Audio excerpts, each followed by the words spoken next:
dire ceux qui ne sont pas encore diabétiques, ceux qui ne sont pas diabétiques, D'accord. mais qui ont par exemple un parent diabétique, ils sont plus à risque. Pour tous ceux qui ne sont pas diabétiques, la première des choses, c'est de faire un dépistage. D'accord? Mais toutes ces nourritures nous apportent énormément d'énergie dans l'organisme. Et l'être humain a été fabriqué de telle sorte que ce que nous avons comme entrée, il faut le dépenser et stocker au moins un tout petit peu. Par ailleurs, on croit que c'est un sujet de prestige d'avoir Le Congolais, vous savez, ce petit ventre qui permet de tenir correctement le costume. Au Congo, avoir un ventre, un gros ventre, c'est un privilège. Voilà. Que j'invite déjà le docteur Rudy. Bonjour. Bonjour docteur. Stéphane. Comment vous allez, docteur? Ça va bien, merci. La santé. Ça va par la grâce de Dieu, tout va bien. La famille. Gloire à Dieu, tout se porte. Voilà, je tiens déjà à vous remercier beaucoup pour votre temps. Merci beaucoup pour le temps accordé. Avec plaisir. Voilà, docteur Rudy, vous allez vous présenter pour des personnes qui ne vous connaissent pas. Qui êtes-vous et que faites-vous? D'accord. Bien, merci Stéphane. Je suis docteur Rudy, nom de famille Ekunzola. Je suis docteur en médecine et actuellement je finalise une spécialisation médicale en endocrinologie, diabétologie, maladies métaboliques et nutrition. Et voilà, je suis marié, nouvellement, pas d'enfant, et donc actuellement je suis à Marrakech. Et je suis originaire du Congo-Brazzaville. Voilà en gros qui je suis. Voilà, je tiens à vous préciser que aujourd'hui notre thématique va baser sur le développement de la médecine en Afrique. Donc je suis bien avec le docteur Rudy, qui est aussi un Africain. Il va nous partager de son expérience. Alors, docteur Rudy, parlez-nous un peu. Vous êtes ici au Maroc. Ça fait combien de temps que vous êtes arrivé au Maroc? Et c'était pour quelles raisons que vous êtes arrivé au Maroc? Pour les études ou bien c'était juste pour le domaine professionnel, pour le travail? D'accord, je suis arrivé au Maroc en 2019, donc on va vers la 4e année, et je suis spécialement venu pour continuer ma spécialisation en médecine, et donc c'est la principale raison qui m'a emmené au Maroc, continuer, se spécialiser dans un domaine précis de la médecine afin d'acquérir des compétences nécessaires dans ce domaine. Voilà, et vous avez fini les études. Comment a été pour vous, comment ça a été l'intégration dans le domaine professionnel? Est-ce que c'était facile pour vous qu'on puisse vous intégrer dans le travail? Comment ça a été? Parlez-nous un peu de votre expérience dans l'intégration du travail. D'accord. Alors, il faut dire que la médecine a déjà cette particularité où, lorsqu'on est en formation, on fait déjà plusieurs stages dans les différents hôpitaux, dans différents centres de santé. Donc, c'est déjà un cadre qui commence à nous habituer, à nous préparer au monde professionnel. On arrive un peu à réaliser comment va se passer la vie professionnelle plus tard. Donc, on n'est pas très perdu dès la fin de nos études en médecine dans ce qui concerne l'intégration de ce monde professionnel parce que plus ou moins dans les stages, on voyait déjà ce que ça allait être. Ce qu'il y a peut-être comme valeur ajoutée, c'est que plus on évolue, donc plus le sens des responsabilités va augmenter. Initialement, on était peut-être des stagiaires, on voyait peut-être qu'une partie de l'iceberg et plus on commence à être dans la profession, donc plus on commence à exercer, plus on voit le poids de la responsabilité, plus on comprend la prise en charge du patient. Donc on va dire que la particularité de la médecine, c'est un peu celle-là, c'est que très tôt avec les stages, on s'habitue déjà au cadre professionnel et on va dire donc que ça facilite un peu plus l'intégration de tous les futurs médecins dans ce nouveau monde. Tous les domaines contiennent des risques, mais dans la médecine, c'est encore le pire.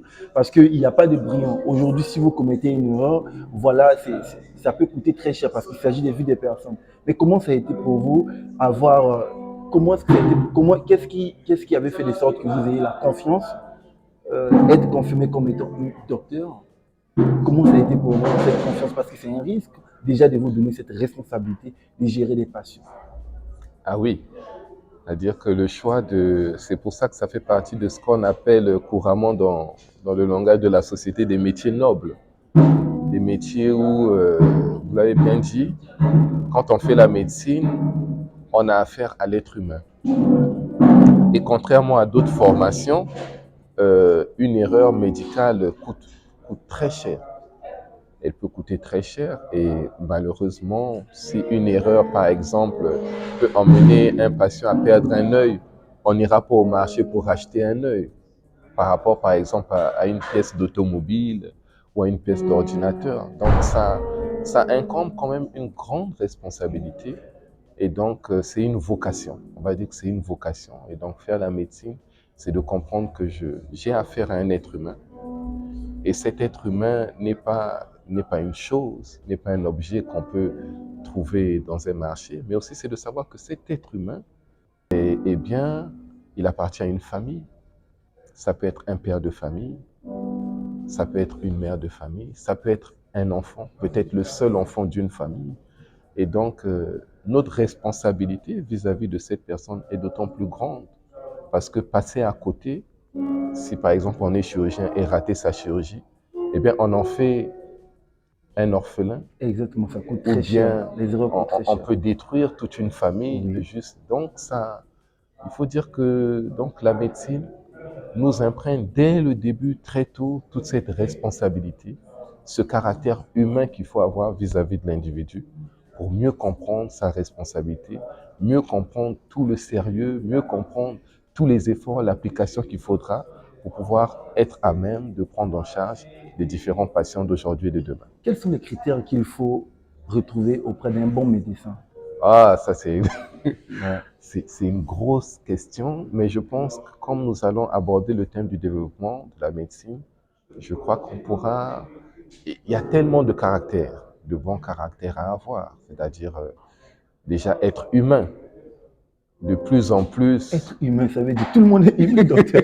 Ça, c'est du terme Oui. médecine où commence Alors, trop fort. Parce oui. que, essaie Pourquoi? un peu de nous éclaircir. Parce Voilà, que quand on dit humain, on est- je vais éclairer être humain. Vous savez que le monde d'aujourd'hui est devenu très capitalisé. Le monde d'aujourd'hui est centré sur l'individu, sur soi-même. On a envie de faire une profession parce qu'on se dit que c'est ce qui nous plaît et on aimerait réussir. Qui dit réussite dit se développer dans ce secteur, devenir indépendant, avoir des finances, vivre une vie où on s'épanouit et on a suffisamment de fonds pour arriver à atteindre nos objectifs. Et donc, parfois, on peut se perdre dans l'exercice de la médecine, plus dans la recherche du profit que dans la recherche du bien-être du patient. Ok. C'est pourquoi j'ai fait allusion à ce caractère de continuer à être humain. Humain, c'est peut-être mal dit, humaniste, Ok. avoir toujours cette empathie et cette compassion des patients. Et je pense très souvent pour la plupart des médecins, en tout cas pour moi, et je crois que si on interroge différentes autres personnes, on se rendra compte qu'initialement, elles ont voulu faire la médecine soit par vocation, parce qu'elles étaient intéressées, ou bien parce qu'elles avaient un regard sur la situation humaine, sur la situation de l'homme. Donc, je vais répondre à la question en disant quel caractère? Eh bien, je dirais aujourd'hui pour être médecin, on va dire qu'il faut 3 grands aspects. Je vais les résumer comme ça, parce que les caractères, il y en a beaucoup. Il y en a beaucoup. Il faut être empathique, il faut être généreux, il faut être... Moi, je veux résumer ça en trois aspects. Oui. C'est qu'un bon médecin, ben déjà, il faut savoir. C'est le savoir. On va mettre en 3 aspects. Le savoir, il faut connaître. La médecine est une science tellement profonde. L'être humain est tellement particulier.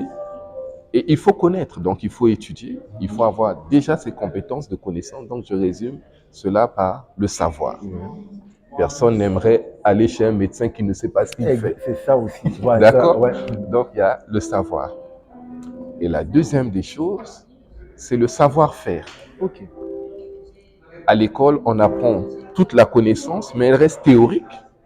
Ensuite, il faut créer le lien avec la mise en pratique de ce qu'on a appris. Exactement. C'est le savoir-faire. Est-ce qu'il sait bien faire ceci? On aimerait, si on est opéré, être entre les mains d'un bon chirurgien. Exactement. De quelqu'un dont la connaissance, la pratique ne souffre d'aucun...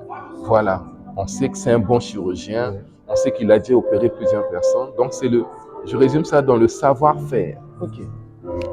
Mais le troisième aspect, qui n'est pas des moindres et qui pour moi est très important, c'est le savoir-être. Ok. Wow.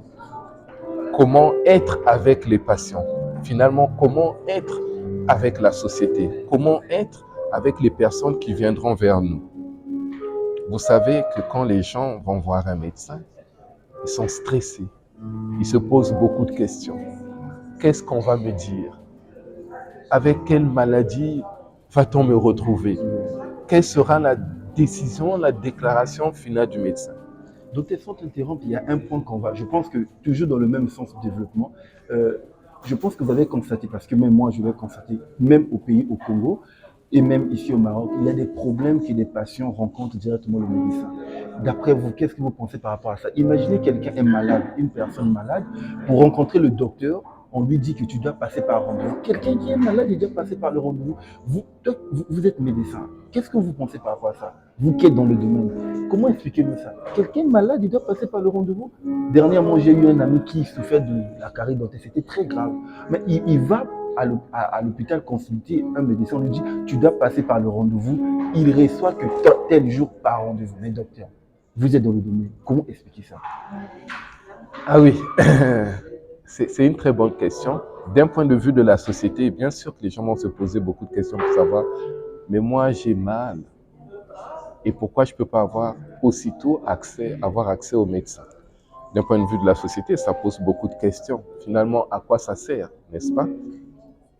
D'un point de vue du médecin ou bien des structures hospitalières, il y a ce qu'on appelle la mise en place d'un système de santé. On ne va pas essayer d'expliquer les termes les plus compliqués, mais juste le système de santé, c'est ce qui régit plus ou moins le fonctionnement des différentes structures. De telle sorte que même dans la plus petite structure, d'un plus petit village, que l'individu ait accès aux soins. C'est ça le but, normalement. Et donc, ces systèmes de santé sont établis, surtout en Afrique, dans ce qu'on appelle la pyramide de santé, de telle sorte qu'il y a les plus petites structures qui peuvent prendre en charge certaines pathologies.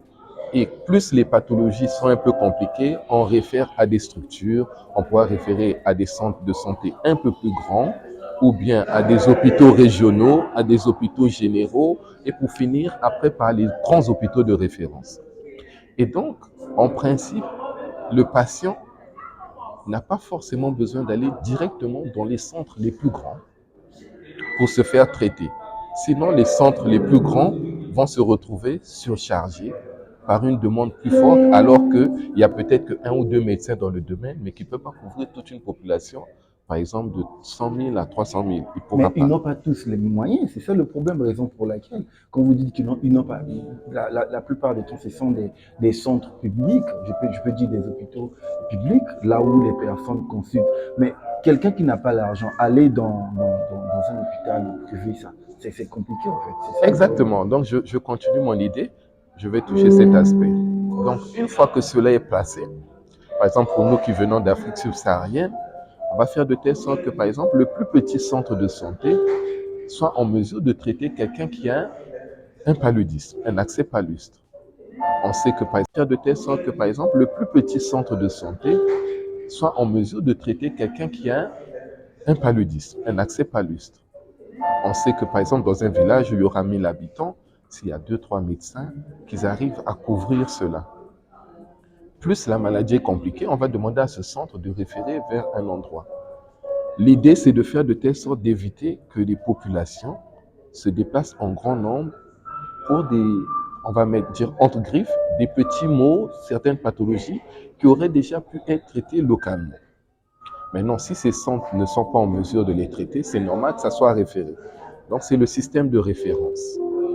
Mais ce n'est pas vraiment ce qui se passe dans nos contrées. Les gens, quand ils sont malades, ils se disent, moi, je veux être correctement traité. Je n'ai pas d'argent, mais quand même, je veux être bien traité et dans les centres les plus grands. Sauf que quand ils arrivent dans ces centres, à ce moment-là, il y a deux systèmes. Il y a ce qu'on appelle le système d'urgence.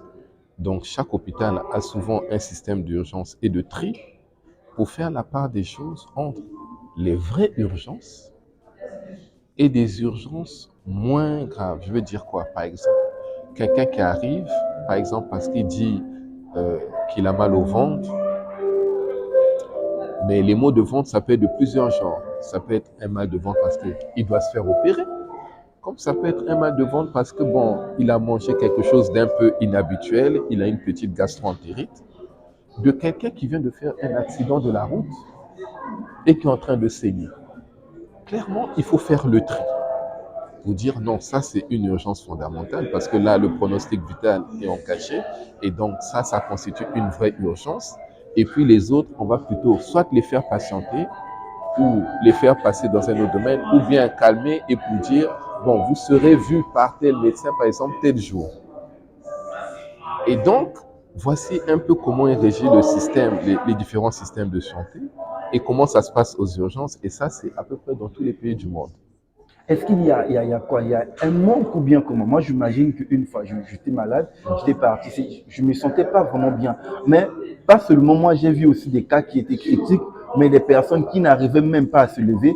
Il n'y avait pas déjà de place. Je parle bien de l'hôpital général Mohamed VI. On se lève là, quelqu'un qui est vraiment, tu sens quelqu'un qui a un cas critique. Mais on dit que non, vous devez attendre le rang de ceux qui étaient avant vous. Mais moi, la question, tout à l'heure, je viens de comprendre que non, il y a des cas et cas, oui. Mais est-ce qu'il c'est quoi? C'est dû à quoi? Manque de médecins? Est-ce qu'il y a un manque d'abord de médecins? Ou bien c'est quoi le problème?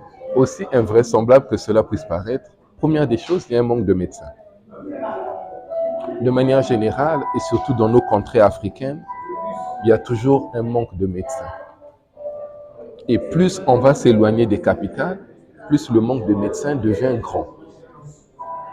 En prenant l'exemple de l'hôpital que vous avez cité, cet hôpital finalement finit par recevoir tous les malades qui viennent du sud. Donc on peut imaginer ce grand nombre de populations. Il faut faire face à tous ces malades, mais l'hôpital lui-même n'est pas habilité à pouvoir recevoir tous les malades d'une si grande région. En fait, en système de santé, on définit le nombre de médecins qu'il faut pour un certain nombre d'habitants. Et sur ce point, on est toujours déficitaire. Et plus on va vers l'Afrique subsaharienne, plus ce manque de médecins est grand. Ça, c'est la première des choses. La deuxième des choses, c'est on peut avoir des médecins, mais il faut maintenant aussi qu'ils soient en plus très compétents et pouvoir agir dans les différents domaines nécessaires dont la population a besoin. Et enfin, la troisième des choses, c'est l'efficacité du système de santé. Il faut plusieurs personnes au triage. Et ensuite, il faut que le système soit efficace. Je vous donne un exemple. Par exemple, à la banque, vous ne serez pas satisfait si vous arrivez à la banque. Vous avez estimé que vous serez là pendant 10 à 15 minutes. Ça fait déjà 2 heures que vous êtes là. Personne n'aime cette situation. J'étais venu juste pour faire un retrait et ça me prend 2 heures. Et c'est la même chose dans le monde de la santé. Parce qu'il faut des médecins pour recevoir, faire le tri, ensuite faire des orientations vers d'autres médecins qui sont parfois déjà occupés à s'occuper des malades. Je donne un exemple simple. Supposons qu'il y a des médecins traumatologues, ceux qui s'occupent des os, de tout ce qui est traumatisme, qui ont eu une première chirurgie, c'est un accidenté. Et il est au bloc opératoire. Et cette chirurgie peut prendre un peu de temps. Mais entre-temps, il y a un autre qui arrive encore aux urgences pour un autre traumatisme. Il est peut-être tombé d'un immeuble, c'est un maçon. On va l'emmener rapidement aux urgences. La famille voudra qu'il soit vite pris en charge. Les premiers médecins qui le verront vont le conditionner, mais ne pourront pas l'opérer. Ceux qui doivent l'opérer, c'est ceux qui sont au bloc opératoire. Et donc, il faudra attendre que ceux qui sont au bloc opératoire finissent. Et c'est un peu la routine. Donc, on voit que le malaise peut être à différents endroits. La structure, le système de santé, la capacité des gens. C'est un centre qui reçoit trop de personnes pour le peu de nombre de médecins qu'il y a. Docteur, vous allez me... Comment est-ce que juste en ce moment, comment est-ce qu'il y a beaucoup, déjà, on peut dire, les Africains de façon générale sortent, quittent les pays africains pour aller en Europe, pour aller apprendre dans tous les domaines différents. Oui. Mais on va parler précisément de la médecine. Oui. Ils sortent et ils reviennent. Mais on constate que c'est comme s'il y a un problème. Parce que jusqu'en ce moment, les autorités africaines, quand ils ont des problèmes de santé, ils partent toujours en Europe. Est-ce que vous, les médecins, vous, les docteurs, vous n'êtes pas compétents ou bien c'est manque de confiance? Comment est-ce que vous percevez ça? Alors, dit comme ceci, la question est intéressante et elle a tout son sens. Hein. C'est le grand phénomène qui se passe aujourd'hui en Afrique. Mais la question, le problème posé est un peu simpliste. On va dire qu'il est un peu plus compliqué que ça. OK? Alors, nos médecins aujourd'hui, avec le monde tel qu'il est, le monde d'échange, aujourd'hui on a la possibilité de quitter nos contrées pour aller étudier ailleurs et le plus souvent en Occident. Et la première question, c'est pourquoi on se fait traiter, on se fait former en Occident. C'est vrai qu'aujourd'hui, de plus en plus, on a dans nos universités africaines des spécialisations dans le domaine de la médecine. Peut-être pas toutes les spécialités, il y a encore des spécialités qui souffrent un peu plus que d'autres, mais la plupart des spécialités se font. Et à un moment, il y a toujours un besoin dans le cursus d'aller continuer une formation, on va dire entre griffes, pour un peu mieux l'approfondir, voir des réalités qu'il y a sous d'autres cieux qu'il n'y a pas chez nous. Mais vous avez appris. Mais donc, pourquoi? Il y a cet apprentissage, oui. Première des choses. Oui. Et ensuite, ils reviennent. OK? Mais quand ils reviennent, maintenant, on est confronté à d'autres réalités. Une réalité très simple est déjà que le plateau technique n'est pas le même. Je m'explique. Prenons un autre domaine. Quelqu'un qui a appris à conduire une voiture, prenons la voiture simplement, et qu'il est habitué à conduire, il est allé faire son apprentissage pour conduire des Porsche et des Bugatti. Automatique. Et quand il revient, les premières voitures qu'on met à sa disposition, ce sont des Renault, anciens modèles, avec boîte manuelle. Il ne peut pas s'adapter pour gérer... N'est-ce pas qu'il peut s'adapter, oui. Mais il peut offrir des services moindres de tout ce qu'il a appris. D'accord? Je prends un exemple maintenant simple, je viens dans la chirurgie. Aujourd'hui, la chirurgie se fait de manière plus fine.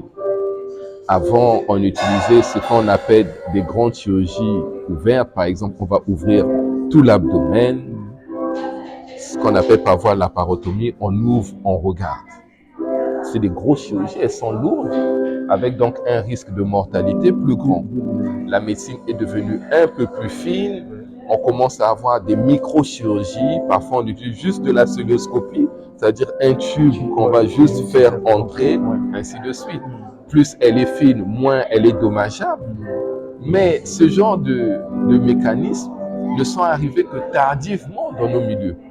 Alors, quelqu'un qui est allé dans la finesse de cette chirurgie ou de la chirurgie au laser, quand il revient pour repartir à ce qui est un peu plus archaïque, il est clair qu'il ne peut pas avoir les mêmes résultats que ce qu'il avait. Il va se redéfinir, mais il est allé apprendre quelque chose qui était un peu plus fin, un peu plus poussé. Et malheureusement, dans l'exercice, quand il veut maintenant rapporter tout son savoir-faire, il n'a pas tous les moyens dont il disposait quand il a appris. Et là, c'est même une vision un peu simpliste, mais elle va être ça va plus profond que ça. Pour le chirurgien, il faut aussi que l'anesthésiste soit en mesure de pouvoir couvrir tout le geste opératoire qu'il veut faire.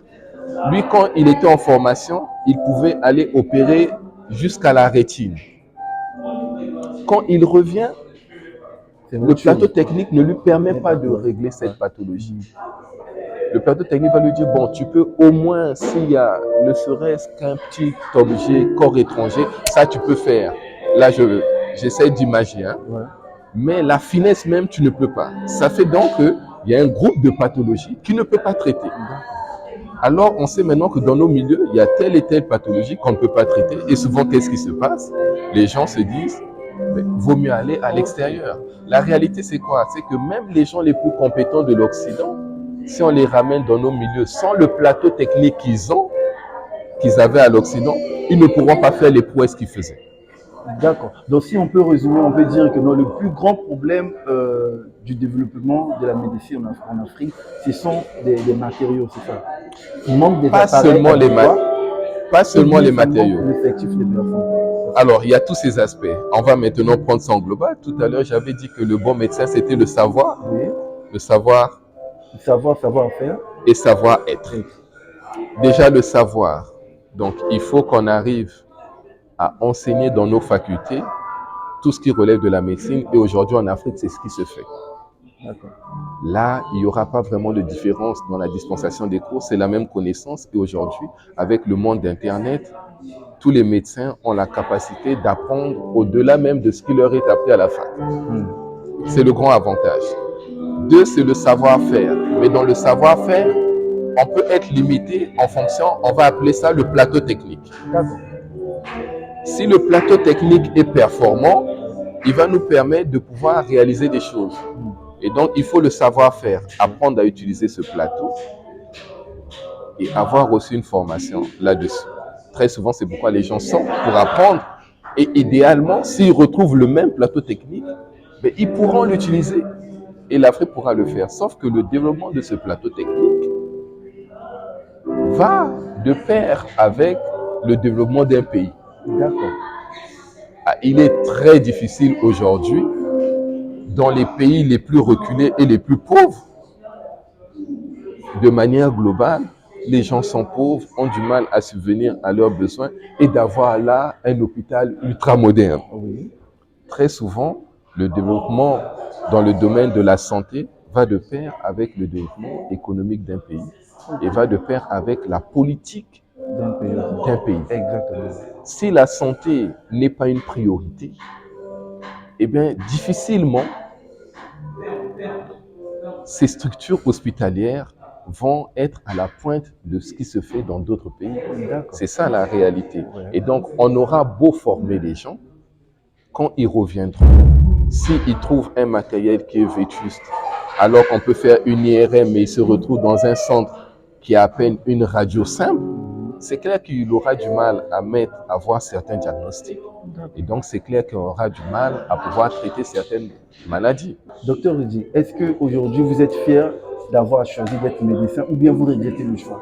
Ah non, je ne peux pas regretter. D'après toutes ces choses, les critères-là, est-ce que vous regrettez ou bien vous êtes toujours... Oui. Si c'était à refaire, est-ce Si- que vous aurez pu toujours choisir être Si c'était à médecin? refaire, Oui. j'aurais toujours fait la médecine. Parce que ce qui m'a poussé à faire la médecine n'est pas d'abord, en fait, le cadre africain dans lequel nous l'exerçons, mais cette empathie pour l'être humain, ce désir de le voir se porter en bonne santé. C'est vrai qu'on n'a pas défini les termes au début, mais la médecine, on va donner deux grands axes. La médecine, c'est prévenir les maladies et c'est aussi soigner. Donc, il y a tout ça pour que l'être humain soit bien, dans le bien-être. Tout le monde veut bien être bien. Eh bien, moi, c'était ce sentiment de voir l'autre ne pas souffrir. Qu'est-ce qu'on peut concrètement faire? Et c'est pourquoi j'ai fait la médecine. Et je ne vais pas regretter parce que peut-être on a quelques lacunes. Au contraire, un des autres points importants dont on n'a pas parlé, c'est que le développement de la médecine en Afrique doit passer par chaque individu. D'accord. Voilà, ça veut dire que vous avez quelque chose à apporter. Qu'est-ce que vous Exactement. pensez sur ça, sur ce développement, en allant dans le même sens? Qu'est-ce que le docteur Rudy il pense apporter dans la médecine pour contribuer à ce développement? Très bien. Merci. Ça, c'est une très bonne question. Alors, j'avais dit que le bon médecin, les trois. Ouais, ouais. Le savoir. Le savoir. Donc, c'est pourquoi depuis plusieurs années, j'étudie la médecine en vue d'acquérir des connaissances et de le mettre ensuite au profit de la population. Donc, ça va faire le savoir-faire.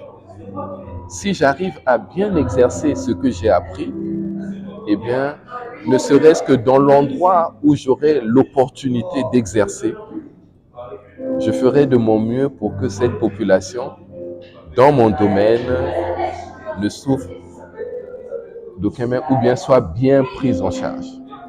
Et enfin, c'est le savoir-être. Donc ce savoir-être avec la société, c'est d'essayer de comprendre comment, par là où je suis, je peux emmener à un stade un peu plus avancé l'exercice de ce que j'ai appris. D'accord. Ça, c'est la responsabilité de chacun. Je viens, je trouve quelque chose à un stade X plus 1. Mon rôle, ça sera pas seulement de m'occuper des malades, mais de dire comment dans ce contexte, le X plus 1, je peux l'emmener à X plus 5. Quel est le X plus 5 que le docteur Riddy a Voilà. apporté déjà dans Alors, l'Afrique précisément? Eh bien, pour le moment, moi, dans le domaine dans lequel j'exerce, là maintenant, je veux toucher la spécificité de mon domaine, d'accord, qui est de l'endocrinologie. L'endocrinologie, souvent, quand on parle de ce terme, les gens se disent toujours qu'est-ce que c'est quelque chose de très endocriné. Et une des branches, il y a l'endocrinologie et il y a la diabétologie, qui touche l'aspect du diabète. Et le diabète aujourd'hui est une maladie qui touche tellement de gens. On évalue d'ici 2030 à plus de 500 millions d'individus qui seront touchés sur toute la surface de la Terre. Et dans notre contrée, le diabète touche beaucoup de personnes. Et moi, ma conception, étant surtout issue d'une famille où il y a plein de diabétiques et j'en connais plein, ce désir est de faire reculer le diabète en aidant les populations à changer de mentalité, parce que c'est une maladie multifactorielle qui va des facteurs, c'est vrai, génétiques, qui va de la descendance des liens de famille, c'est vrai, mais aussi des facteurs environnementaux, ce que nous mangeons aujourd'hui, le manque d'activité que nous avons aujourd'hui, la sédentarité, le manque d'activité physique, tout ceci contribue à ce qu'il y ait chaque jour un peu plus de diabétiques. Et bien moi, mon champ de bataille, là où je serai, sera de lutter, de combattre dans le changement des mentalités, dans le changement de la manière de voir pour repousser autant que possible cette maladie. Agir dans la prévention, dans le milieu où je suis. Donc, intensifier, faire beaucoup de communication, plein de communication pour sensibiliser la population. Parce que cette maladie, elle est réelle et elle tue. Et elle continue de tuer. Ça, c'est un. Et de deux, ça sera de prendre en charge cette maladie. Alors, cette maladie a un lourd fardeau. Je vous donne un simple exemple. Imaginez quelqu'un qui était chauffeur et gagnait toute sa vie avec.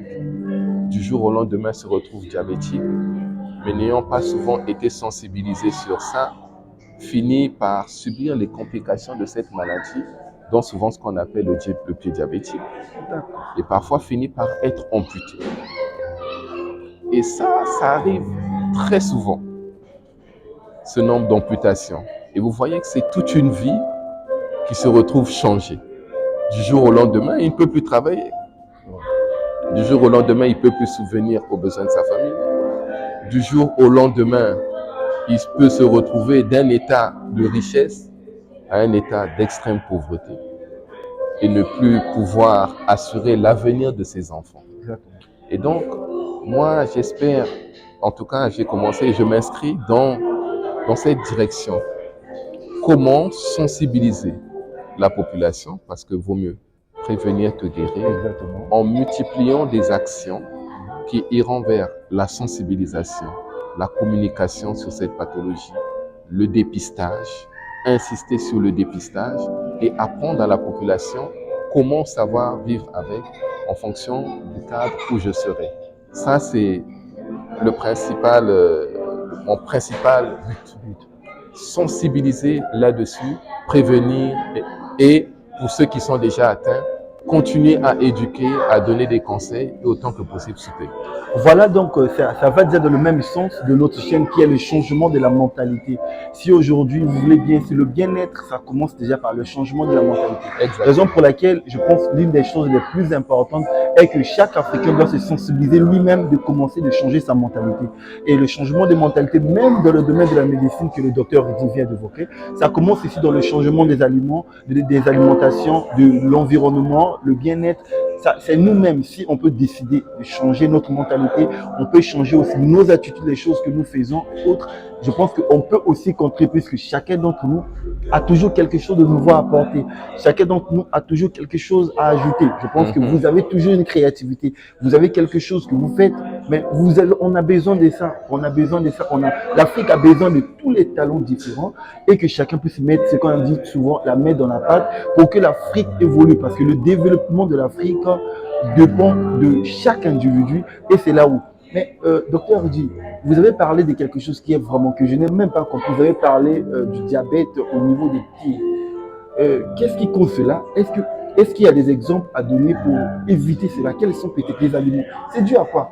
Les aliments, les alimentations ou bien c'est plutôt l'environnement? Est-ce que vous pouvez donner des exemples concrets pour les personnes qui nous suivent pour éviter cela? Est-ce qu'il y a un moyen? Alors, je commencerai par dire que le diabète est une maladie grave. Et je pense que, en tout cas, si cela était permis, on devrait peut-être pouvoir y consacrer toute une tribune pour parler du diabète. D'accord?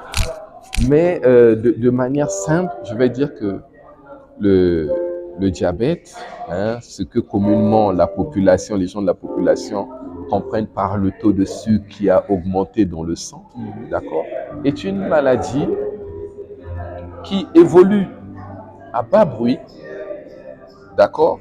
Elle ne fait pas de bruit en général. Le diabète ne fait pas de bruit, mais a des complications importantes. Ces complications sont ce qu'on appelle des complications vasculaires.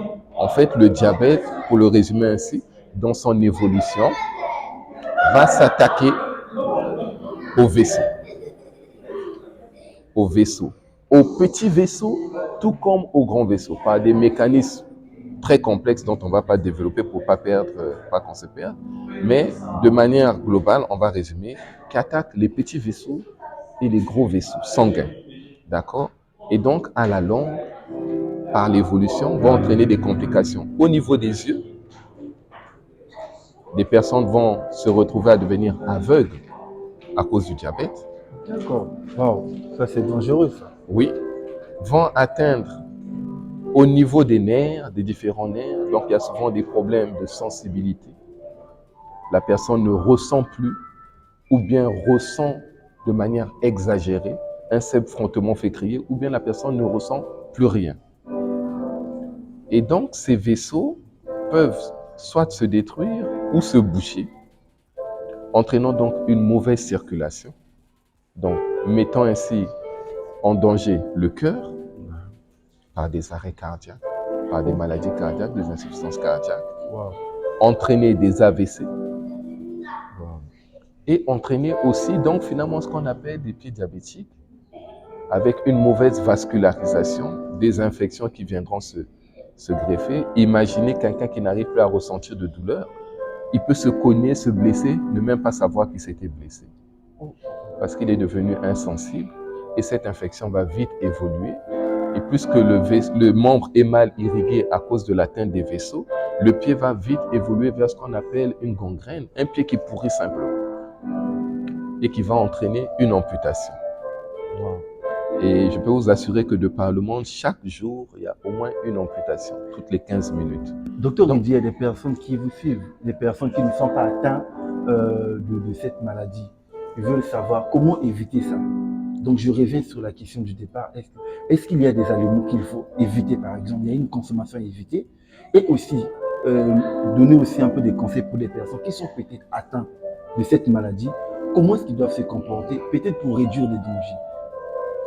alors, la première des choses, pour ceux qui ne sont pas diabétiques, et en fait, il y a plusieurs types de diabète, mais nous, on est en train de parler du diabète de type 2, c'est-à-dire celui qui touche le plus grand nombre. Le type 1, c'est un autre type, on y viendra peut-être dans une autre communication un jour, mais le type 2, le plus répandu, a déjà ce qu'on appelle un lien de...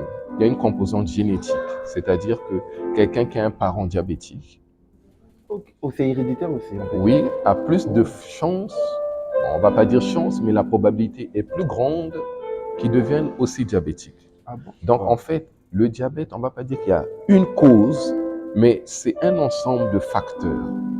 de facteurs qui, mis ensemble, potentialisent la possibilité de devenir diabétique. D'accord? Donc, l'OMS les a cadrés comme des populations à risque, des gens qui ont un risque de devenir diabétiques. C'est des gens donc, qui doivent faire, on va dire, un peu plus attention que les autres. Donc, il y a déjà cette composante. OK?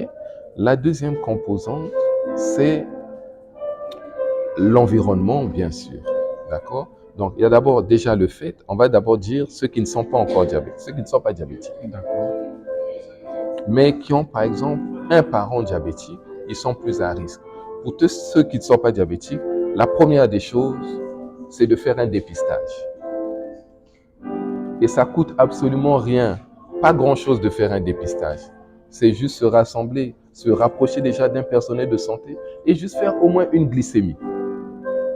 Une petite glycémie capillaire. Pour savoir le taux de sucre. Pour déjà connaître son état. Comme je le disais dès le début, c'est une maladie qui évolue à bas bruit. Elle ne fera pas beaucoup de bruit. Très souvent, quelqu'un peut être diabétique même depuis 2-3 ans, mais il ne le sait pas. Parce que ce n'est pas des signes tapants comme quelqu'un, par exemple, qui a le palu, il commence à faire de la fièvre, il a mal à la tête. Là-bas, les signes peuvent être insidieux. On n'y fait pas trop attention. D'accord? Donc, dépistage. Plus on est adulte, plus il faut se dépister. C'est pourquoi on devrait avoir plus de séances de sensibilisation, d'organiser des dépistages à la population pour se faire dépister. Donc, les gens qui sont nés de parents héréditaires, quand il y a de l'hérédité diabétique dans la famille, on est plus à risque, on doit se surveiller. La deuxième des choses, aujourd'hui, l'effet de la mondialisation fait qu'on est tous touchés par ce qu'on appelle la malbouffe. D'accord. Donc, est-ce qu'on peut s'en passer? Est-ce qu'on peut s'en passer? C'est difficile. Voilà, d'accord? Mais de plus en plus, on mange mal. Et peut-être moi le premier, d'accord? Nos assiettes sont moins vertes. Il y a moins de légumes. Aujourd'hui, ça va vite. Quand on va au travail, on veut rapidement prendre un fast-food, d'accord? Mais toutes ces nourritures nous apportent énormément d'énergie dans l'organisme. Et l'être humain a été fabriqué de telle sorte que ce que nous avons comme entrée, il faut le dépenser et stocker au moins un tout petit peu. Mais plus que le monde aujourd'hui est fait de telle sorte qu'on fait moins d'activité physique. Est-ce que c'est le monde ou bien c'est l'individualité? Les deux. Non, docteur, faire le sport, ça dépend de tout un chacun. Oui, ça dépend de tout un chacun. Oui, mais par exemple, avant, nos parents, quand ils étudiaient, ils étaient moins occupés que nous. Okay.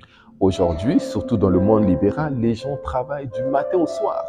C'est pas problème d'organisation, ça? Si, il y a aussi l'organisation. Mais il y en a qui travaillent, parfois toute la semaine et du matin au soir.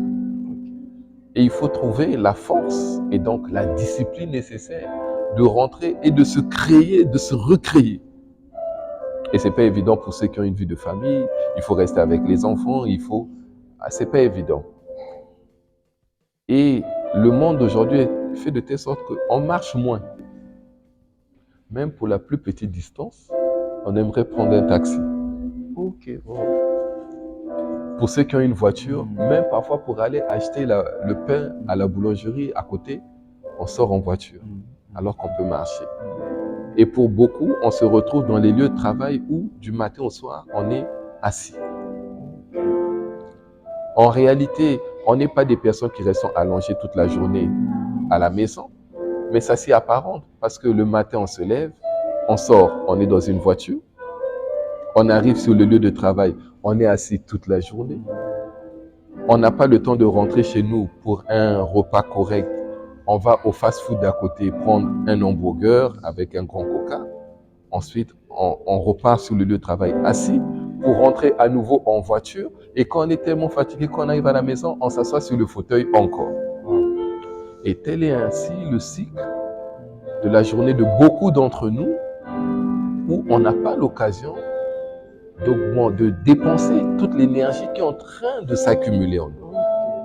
Alors, la prise de poids s'installe et pour nous les subsahariens, On croit que c'est un sujet de prestige d'avoir Le Congolais, vous savez, ce le Congolais avoir un ventre, petit ventre qui permet de un tenir privilège. correctement le costume. Au Congo, avoir un ventre, un gros ventre, c'est un privilège. Voilà. On se dit que non, voilà. Mais c'est un critère de risque cardiovasculaire, malheureusement, avoir déjà un tour de taille assez important. Et donc, tout ceci favorise aussi la survenue du diabète également. Sans compter maintenant la consommation excessive d'aliments sucrés qui apportent aussi beaucoup de calories. Et donc, c'est de l'énergie qui va être emmagasinée dans le corps. Et donc, tous ces facteurs pris ensemble favorisent la survenue à court, à moyen ou à long terme du diabète. D'accord. Donc déjà, tel que vous, en résumé, si je comprends bien, il y a des attitudes les plus agréées que vous devez adopter à partir de maintenant pour minimiser juste les risques. C'est aussi au niveau de la consommation.